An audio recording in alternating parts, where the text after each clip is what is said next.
Suburbia. Midwestern charm. A man in a clown suit waves at children under the summer sun. He paints faces, makes balloon animals, and hides the darkest secret imaginable. Behind the painted grin of Pogo the Clown was a killer. This is the true story of John Wayne Gacy, a monster in makeup. Chicago, 1978. A teenage boy vanishes without a trace. Last seen heading to a contractor's house for a job interview. He never returns. His family panics. His mother calls the police. They say he's probably just run away, but she knows better.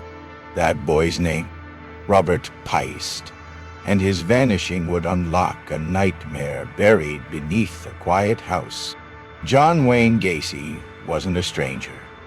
He threw block parties, dressed up as a clown for sick kids.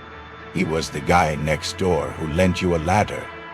To some, he was a local hero, but to others, there was something off, a strange smell in the house.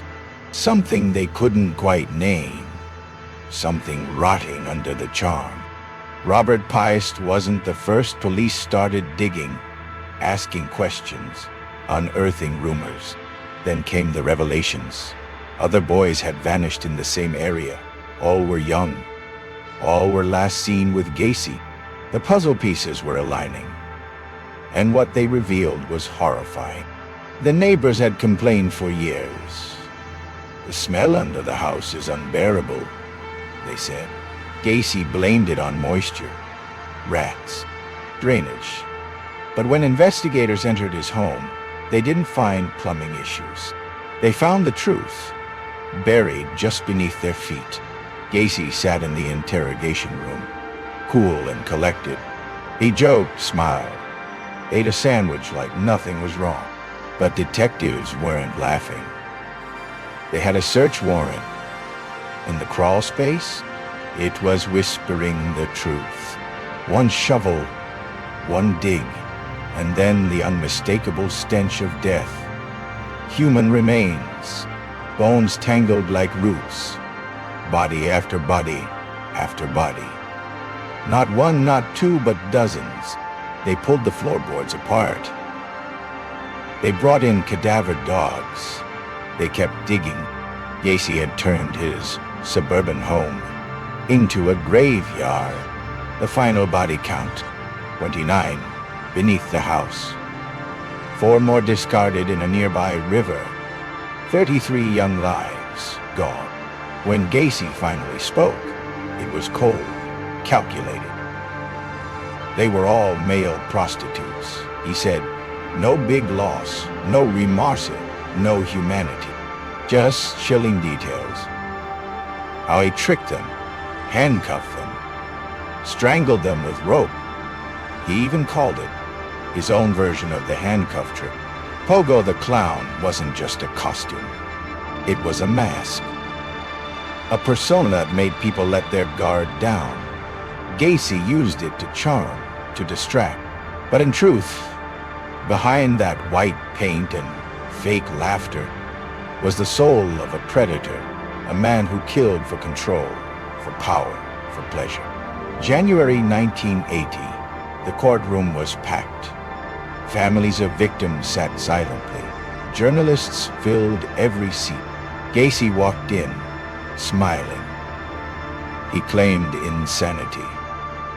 Said Pogo did it, tried to paint himself as a victim of abuse. But the evidence was louder than his excuses. In court, not all victims had names. Some were known only by a number. Victim 12, Victim 19. Boys who had disappeared, forgotten by a system that failed them. Gacy stole more than their lives.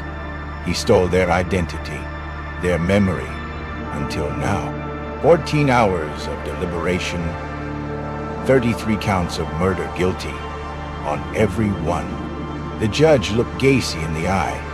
May God have mercy on your soul. The sentence: death. Gacy spent 14 years in Menard Correctional Center. He painted clowns, gave interviews, still denied guilt, still smiled. He said, "Only 33? I could have done more." The world watched, horrified, as a killer became a celebrity, a monster with a paintbrush. May 10, 1994, Gacy walked to the execution chamber, still arrogant, still defiant. His final words: "Kiss my ass." At 12:58 a.m., the needle pierced his skin, and Pogo the Clown finally went silent. The house was demolished, but its ghosts remain. Families still mourn, questions still linger. How did no one see it sooner? How many more could there be? And what kind of evil hides behind a clown's smile? John Wayne Gacy wasn't a stranger in the shadows. He wasn't a monster in the woods. He was a neighbor, a volunteer, a man who made kids laugh and then buried them beneath his feet. Evil doesn't always come with a snarl. Sometimes it smiles,